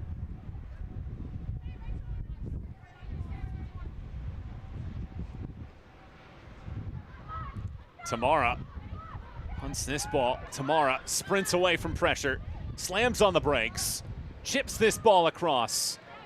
Brooks comes out to get it. Brooks laces this ball, and it sizzles high. Oh, Amber Brooks saw that one bobble right in front of her, and she absolutely smashes this, but it's the hard work from Tamara again.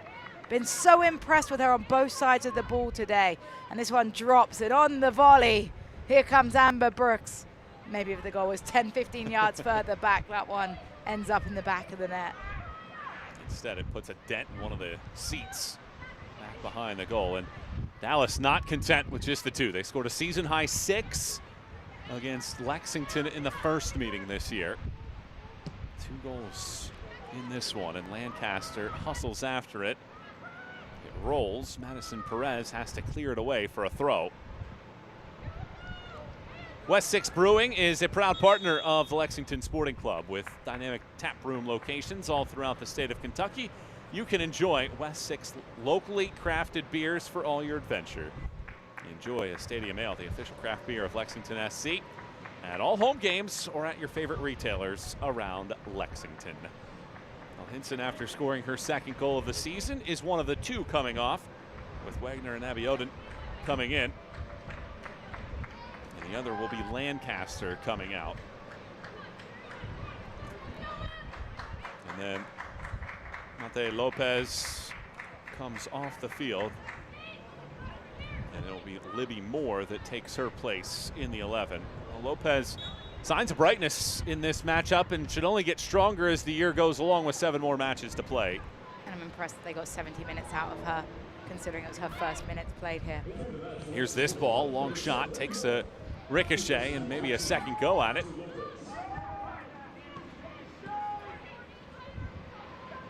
Immediately into action, Libby Moore having to defend this ball.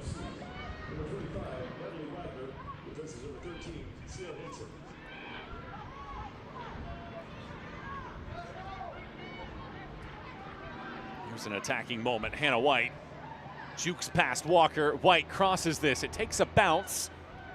Ubogagu has a piece, and it's cleared out. Moyer right back up top. Long distance shot. Hooks out wide. But I am glad to see that Lexington continues to push and is continuing to be fighting. They haven't dropped their heads. They're battling. They're getting opportunities. And yet again, is Vernis involved in something positive. You see there, takes the strike, doesn't quite bend her foot around the ball and get the dip on it. But I think if there's one element of a real bright spark today for Lexington, it's been Nicole Vernis. Amber Brooks' penalty kick goal in the 36th minute started the scoring, and then in the second half, 63rd minute, off of a goal kick. Thornton picks out Hinson. She finishes for the 2nd time this year, and it's 2-0 in favor of Dallas with about 20 minutes to go. Great to have you on board with us here for the USL Super League on a Sunday matinee. Michael Watrang, Jess Jarman, and our crew, and we're going to get a booking here as well to Natalie Wagner. She just came on the field, and the 17-year-old picks up a yellow. That is a yellow card presented by Hicks and Funson.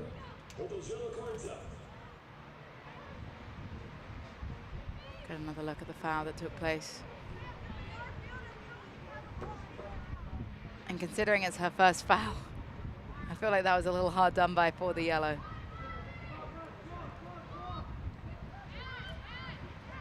So a free kick coming here for Lexington.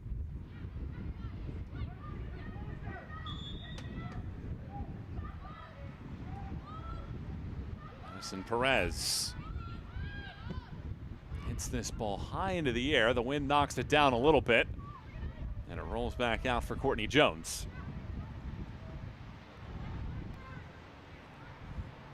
On that right-hand side, this cross whistles across. It's over the head of White, and it was Hannah White that was diving after this and can't put it on target. But a great effort from White there, trying to find a way to manipulate herself and get onto the end of this cross. Not a bad delivery at all in from Parsons, and just the angle that she took to get on the ball, difficult to get to as we see Sydney Shepherd into the game. And Shepherd has been very dangerous from set pieces this season, particularly set pieces served by Madison Perez. We'll see if she gets any looks in the remaining moments of the game. A forward comes in to replace Jones, trying to get a little bit more scoring punch here in the final 20 minutes or so.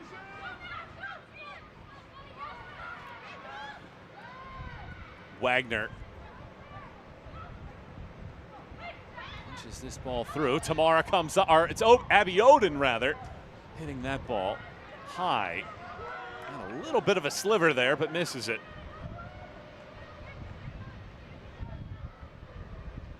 Wagner, so young, but with a great work right there to be able to toe poke it, and Abby Oden finds it to herself. Was looking for that upper near post corner, but just couldn't get it on frame.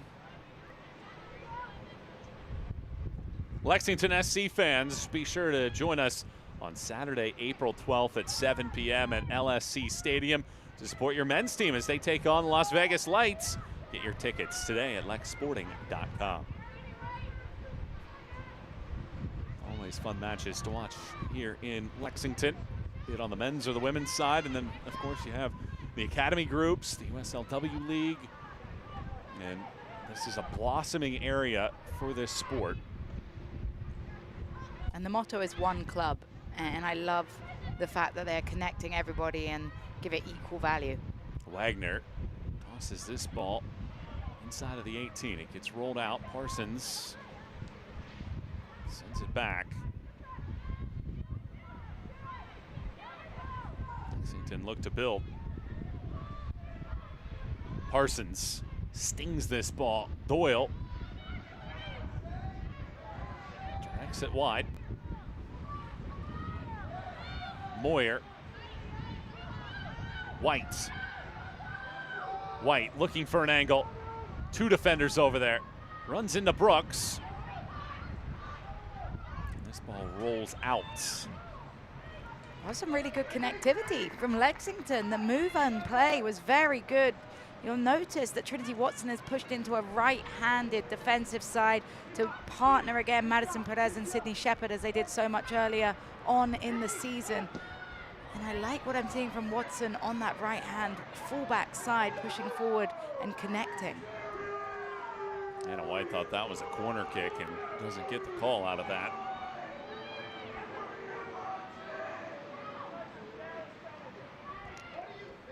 Sam Stockley talked about the one club aspect of everything, and he said the players dedicate their lives to this, and the cherry on top is the support that this group has. And he ultimately said he wants to be successful for Lexington to make the community proud of the club. It's a brilliant facility here. There's going to be a learning curve. I think next year it's going to be super fascinating to watch the Super League, because you're going to have a full year under your belt. A lot of these teams are going to see how things play out. You're going to be able to make a lot of adjustments to rosters, to planning, to trips, to practicing. And once next year hits, you could really see some teams have that second year of growth, because you didn't know what would happen in year one. Don't forget there'll be a whole nother team as well, with Sporting Jacks entering into the league. So be another number to keep an eye on too.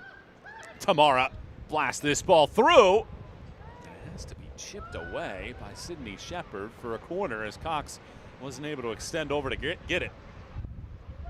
Sydney Shepherd, another centre-back partnership in this game, as I mentioned. Shepherd partnering with Perez. And there's that lack of trust there between goalkeeper and defender, where Shepherd just thinks in these conditions, better safe than sorry. So here goes Chioma Abogugu, taking this one quickly. She'll get it back. Abogugu. Had Brooks looking at it. Abby Oden curls this ball, and it's picked up. Cox catches. And that's well done by Cox. You heard her, cool keeper, called off her defenders, and that's how you build that trust back up. When you communicate well, when you come get it, when you hold it clean.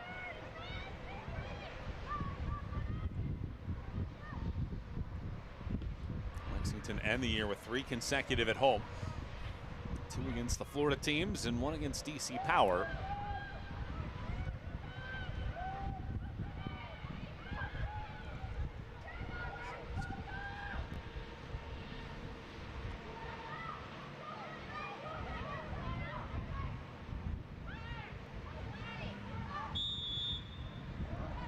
Foul committed by Moyer.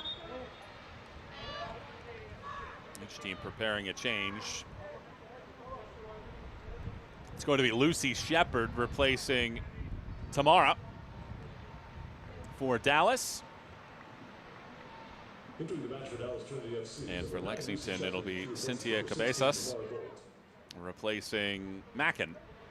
So a debut for Cabezas as she comes onto the field for her first minutes. And for me, this is about exposure for Sam Stockley's team, wanting to give these players an opportunity to get a chance in a game and hopefully make a difference. Lucy Shepard's been good off the bench this season, scored a goal off of the bench against Brooklyn in that 6-0 rout, and has really accepted that role coming off of the bench and trying to make a difference whenever she can to see out results. Into the box, this ball goes. Abby Oden clears.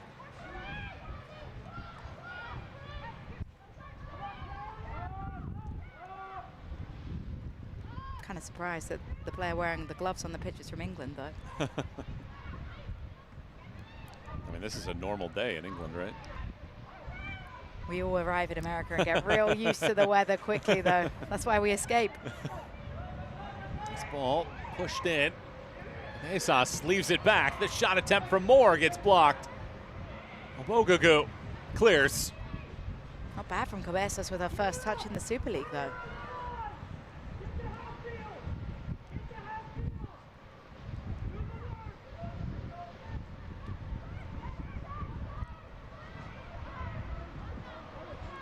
High ball, middle of the field. And they're right back.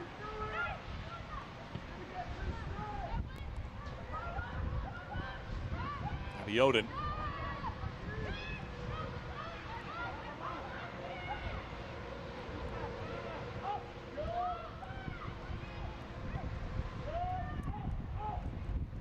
Dallas playing keep away. 10 more minutes to go in this one.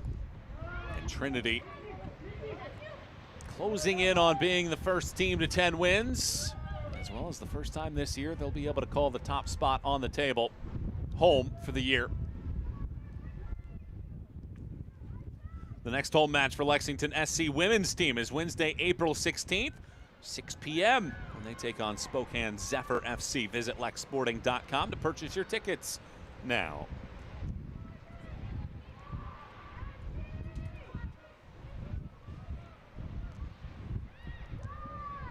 Pouncing on this, Bryant. All the way back up the field. Brooks.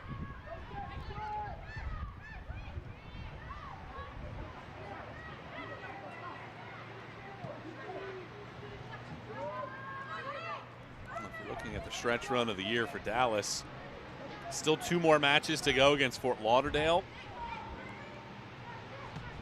Bay match in there, and they finished the year against Carolina. That could be a match on the last day of the regular season that could decide who wins the Shield.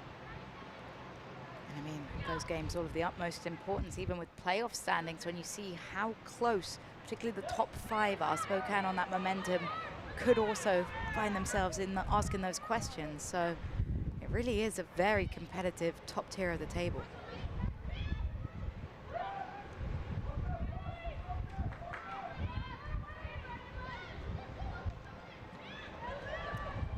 Lucy Shepard pilfers that ball and gets tackled by Cabezas.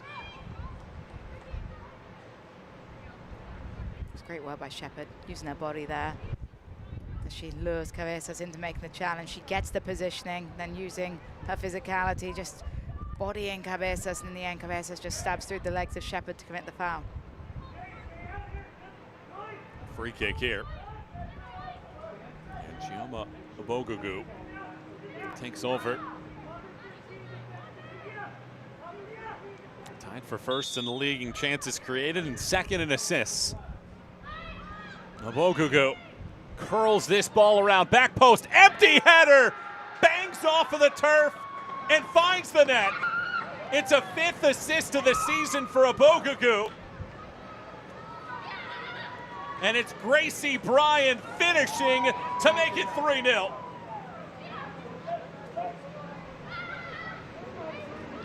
What an absolute celebration that is from Bryan. She's absolutely elated.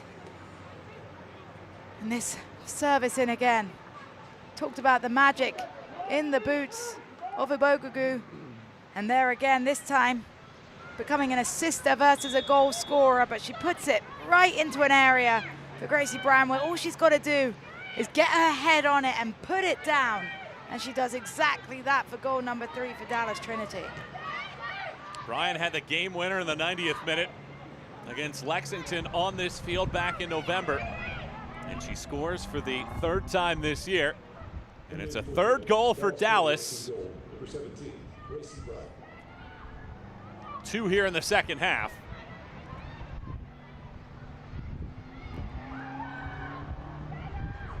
Abogugu has it again. And Dallas looking to really punctuate this match here tonight.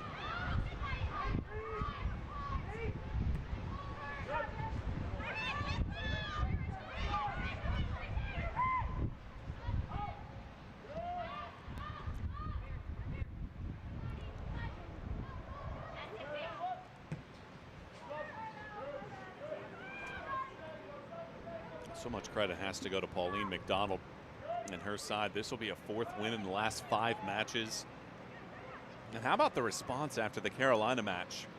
Just 8 days ago, they lose 3-0 in that one. Haven't given up a goal in the last 2. They win against DC at home, 1-0, and now 3-0 advantage in this one. The response of this team in such a tight window of time and also has the been mentality. impressive. The mentality. Here's Allie Thornton, but she's offside, and Cox makes the save. The mentality they have to not just go into cruise control, to keep fighting, to keep scoring, to bring on different players that want to prove themselves.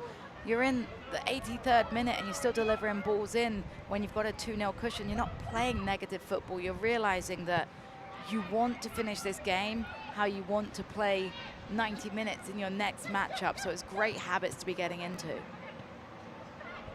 depth of this team is extremely impressive. They have 2 players that national team call-ups.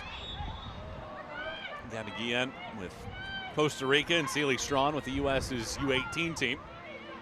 Celie Strawn, a player that I absolutely love watching, has obviously scored 2 goals this season as an academy player. Pauline McDonald said she's starting to ask questions about being a regular starter as an academy player.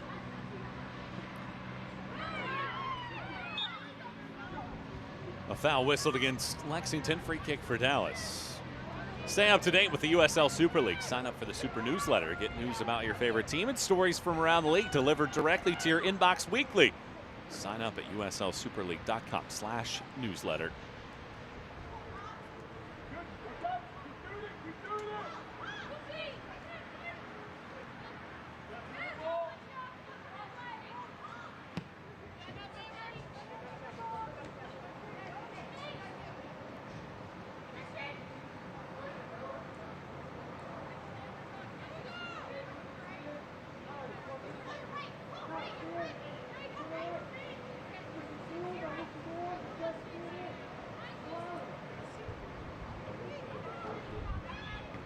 Dorsey.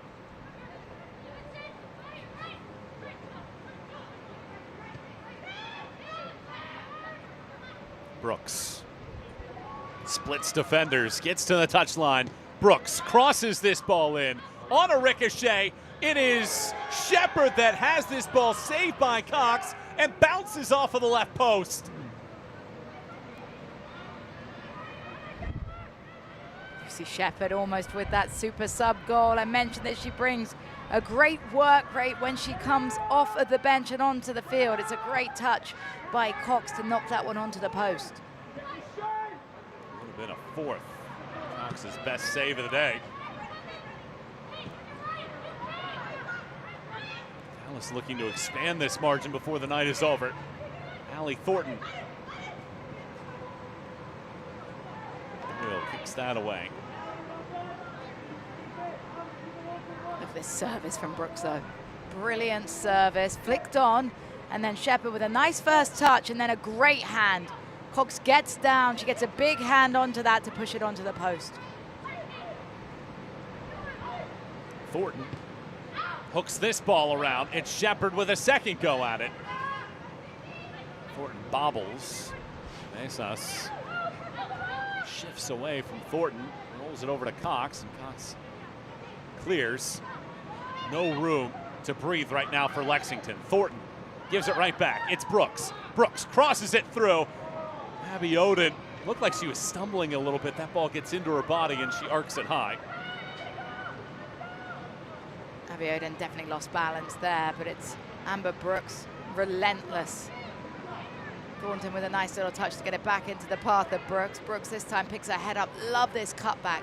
She knows exactly where she's going. Abby Oden, last minute, just kind of loses her footing.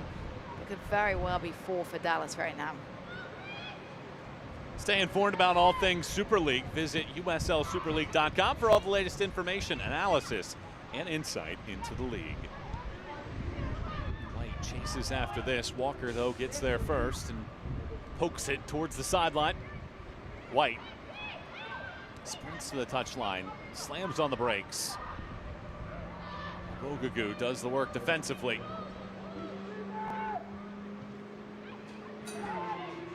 Thornton, Abby Oden, Shepherd sprints. Now 1v1 against Perez. Lucy Shepherd hustling forward, looking for an angle. Shepherd uncorks one, and it rolls wide as Cox, I don't believe she got a piece, and she didn't. It's out for a goal kick. Lucy Shepherd driving forward with those fresh legs. Perez fairly patient. I think in the end that one just dragged wide of the post.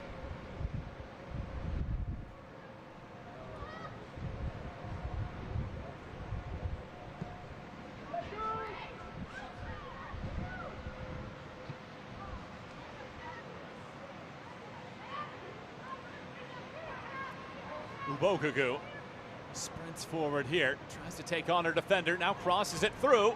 Thornton was unmarked, but it doesn't reach her. 3 minutes of second half added time here in Lexington.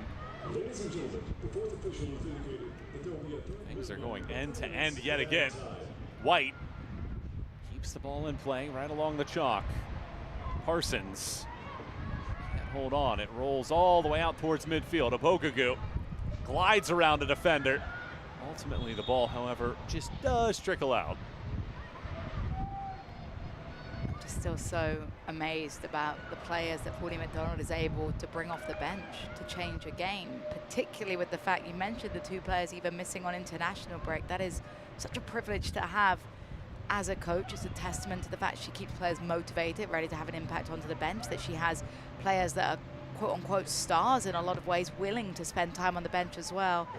And as Amber Brooks mentioned, it's been a lot of games in a short space of time where that squad depth is absolutely pivotal to continue to pick up points even when you have an exhausting road schedule.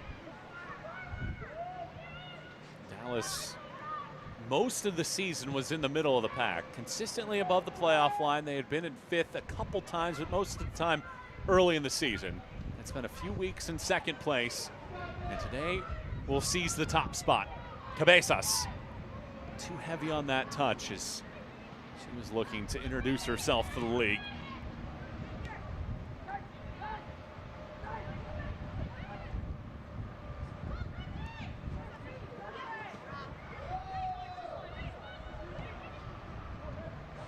Cabezas again. White. The idea is there. White throws it in, however, and it's Madison White closing in on her 9th clean sheet of the year. Madison White in goal has just been so tidy. It's so important in these conditions to have a goalkeeper that's just gonna make everything stick. And everything has just looked clean and easy, almost as if the conditions aren't even affecting her at all. She'll be very happy with a shutout, particularly in these conditions, if she can hang on for the last minute.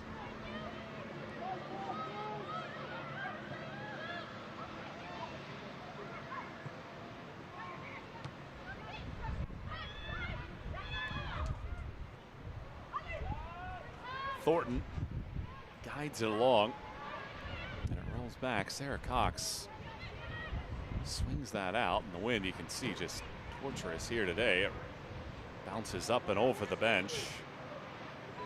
Throw in here for Dallas. Clinical performance today by this Trinity group. 3 goals by 3 different players, Brooks, Hinson, and Bryant. Thornton, the Golden Boot leader with 9. Will more than likely need to wait one more day, or one more game to try to get to 10 first, but her team will not. Dallas will be the first team to 10 wins in the inaugural season of the Super League as the whistle blows, and Dallas Trinity for the first time this year are at the top of the table, 3 points on the road, and it's a 10th win of the season for Dallas. Clinical 3-0 here today. Well, Dallas Trinity continue to build on what has been a very good spring. The fact that they had 3 goals from 3 different goal scorers will be extremely encouraging for Pauline McDonald's side, along with their clean sheet as well. The conditions weren't easy, but Dallas Trinity looked like they were in cruise control in this match, a well-deserved 3 points.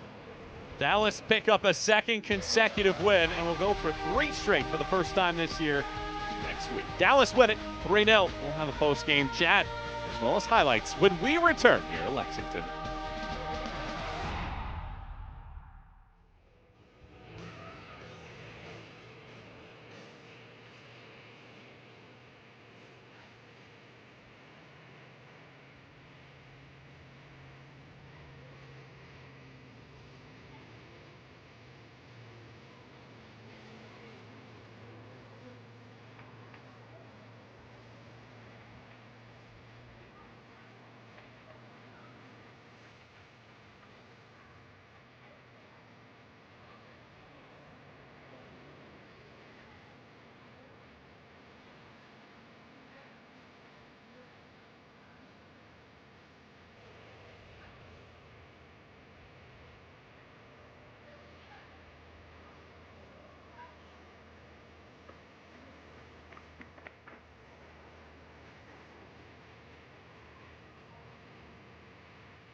Dallas Trinity move into first place on the USL Super League table with a 3-0 shutout of Lexington. Michael Watrang and Jess Jarman back with you as we're now joined by the 3rd goal scorer today, Gracie Bryan. Gracie, walk me through what you saw in that set piece to score the 3rd goal. Yeah, I just saw the angle and I thought that if I would just get there and she would place the ball there, I know I could get my head on it. And I've been wanting to score for a really long time, so I was going to do anything I could to get there. Well, let's talk about the celebration in that moment. What was going through your mind after scoring? It felt like you lost control a little bit, and we absolutely loved it. Yeah, I mean, we've just been working so hard as a team, and just to get this result was just amazing. And like I mentioned, I've been wanting to score. I've been telling my coaches how bad I want to score. So this game, I wasn't going to mention scoring at all. And so I thought in that moment, I was just so excited that it finally happened. So, Gracie, third game in 8 days. Ugly weather today. Yeah. You get a second consecutive win. What's it say about this group that you're able to come back from the Carolina game 8 days ago to get back-to-back clean sheets and 6 points in these last 2? Yeah, we knew this game was huge for us, and we knew it was going to take our whole entire team, and I think that every single person showed up and worked so hard for each other, and I just think that it's just a testament to how much work we've put in, and I couldn't be more proud to be on this team and to play for Dallas Trinity, and I'm just so thankful for this opportunity. Gracie, thanks so much. Congrats on the win. Congrats on the goal. Go celebrate. Safe travels. Thank you so much. Time to take a look at the highlights from this matchup between Lexington and Dallas Trinity. And it started with a giveaway. This shot leads to a penalty, and Amber Brooks finishes. And it's a frustrating moment for Lexington where they weren't able to adjust to the conditions, both on the save and the foul. Amber Brooks, cool, calm, composed, as expected in that moment. I just love this. Simple. Slots it home. Easy finish. And that would be the start of a great afternoon in the end for Dallas Trinity. 1-0 was the score after that goal from Amber Brooks. It would stay that way until the 63rd minute. Off of a goal kick, this ball would bounce around. Allie Thornton would pick out Sierra Hinton. Well, it's Route 1 football, but Lancaster, one of the smallest players on the pitch, is able to flick it on. Great work by Thornton. And then the finish from Hinton, underrated. Because you look at this, it's not an easy ball. It's a little behind her, but she's able to stutter that run. And then a clean finish that takes a hop in front of Cox in goal.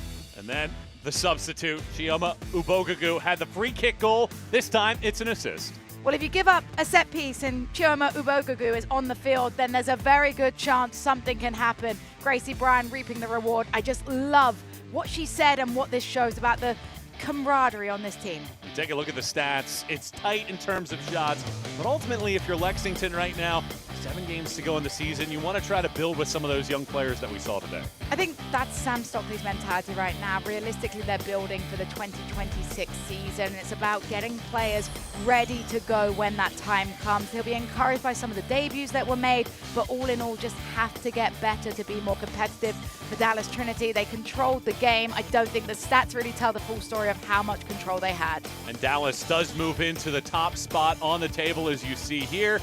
36 points. They're the first team to double-digit wins.